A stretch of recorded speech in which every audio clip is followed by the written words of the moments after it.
I don't know how much you guys are paying the baseball gods to make my life miserable, but I'm gonna need you to stop because I just posted a video about an hour ago and I told myself, you know what, I'm gonna go out and enjoy nature. I live in Las Vegas, it never snows here and it's snowing, so I thought first video is out the way, I can relax. As soon as I get in my car to put on my beanie and put on my gloves, I get a buzz in my pocket and I say, please don't be someone signing. Please do not be a notification from Jeff Passan. And sure enough, JT Realmuto does not want me to go sledding in the mountains. I would do it safe. I'm wearing my mask. I'm not going to be it's going to be just myself. I don't have any friends. You guys are my friends. But without further ado, let's go ahead and talk about the JT Realmuto massive contract that the Phillies just gave him. I did also post a first video today. So today is a double upload. If you missed it, I'll go ahead and link it in a card in the top right hand of the video. I would really appreciate if you watch it after this one ends because I put a lot of effort into it. Jose Ramirez might get traded. Trevor Bauer just got an insane contract from the Mets or not.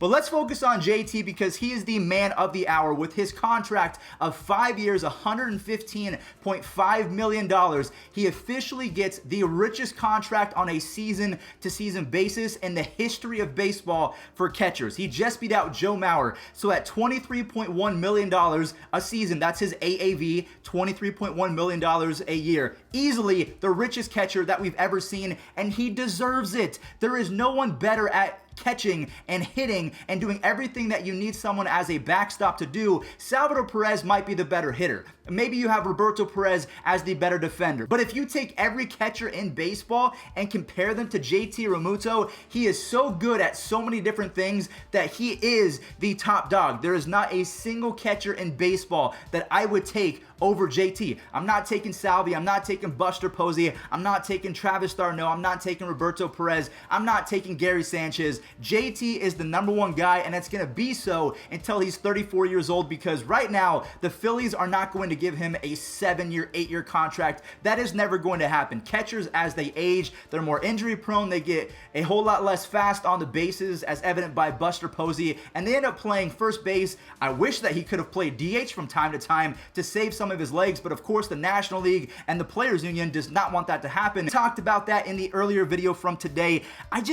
The reason why I was so trepidatious about making a full video, because today's video is probably going to be short. There's not really much to talk about in terms of JT going back to the Phillies. Is he amazing? Yes. Is he the best catcher in baseball? Yes. Is he now the richest catcher in baseball history on a season-to-season basis? Absolutely. But if we take a look at the standings, I would say that JT and Harper were both tied as the MVP of the 2020 Phillies. You also have Austin Nola, who had a decent season, but for the most part, Realmuto and Harper carried the offense. They went 28-32. They lost the last 3 games of the season, and they were a third-place team behind the Miami Marlins and the Atlanta Braves. But then we have to take this into account. The Mets have gotten better, absolutely. The Washington Nationals have gotten better. I'm going to say this right now, and I do not mean to be a buzzkill. Even though the Phillies just re-signed JT Realmuto, let me go ahead and look at you guys in the face.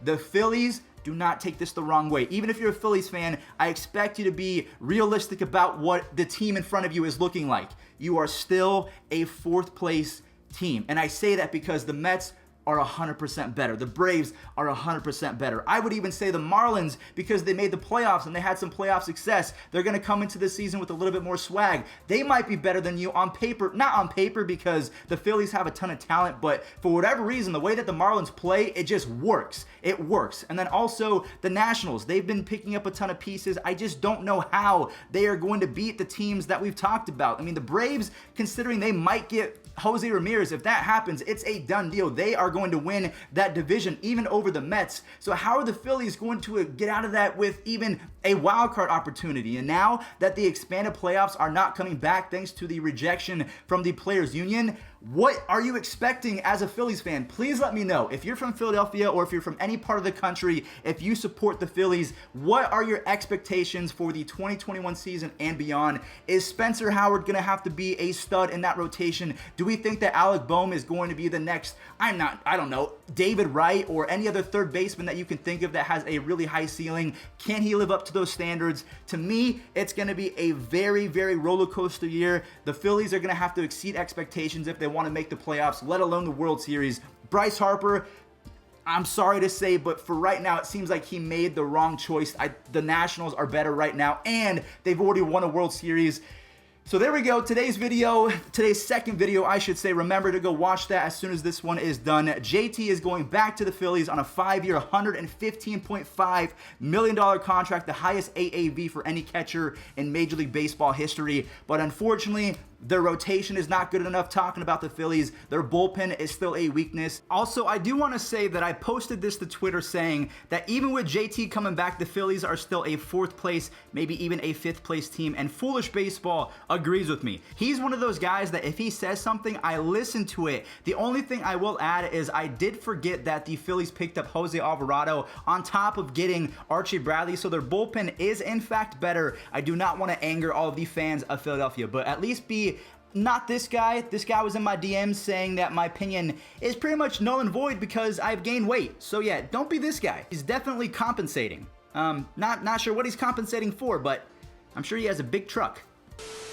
And unless Rhys Hoskins continues the success that he had towards the last 20 games of the season, who knows what their offense is going to look like. Is McCutchen going to be able to bounce back? All I know is Harper is going to have a 900 OPS. Realmuto is going to hit anywhere from 15 to 20 home runs, steal you 10 to 15 bags, play great defense, maybe hit 300. I don't know. He's not really that guy, but he has the skills necessary. It could happen. 2021 has been a weird year so far. Also, before I end the video, because we are reaching the outro, I do want to say that Foolish Baseball was on the money by saying the Phillies have to make more moves, but they can even make moves internally. If they call up Bryson Stott, I played with him in high school. I'm telling you, there is something about the way that this kid plays. He's a left-handed shortstop, but he throws righty, so he's got the advantage of hitting lefty. He throws right-handed. He's quick. He hits for average. He could be that guy in the lineup that scares pitchers for the next decade. It could happen. But I'm going to go ahead and end today's video with a quick reminder just to call your loved ones, give them a hug, because this is the 1-year anniversary of Kobe Bryant passing away. So just please do me a favor, be nice to each other, remind your loved ones that you do love them. And yeah, that's today's video. JT, congrats. Go swim in a pool of money. Peace out.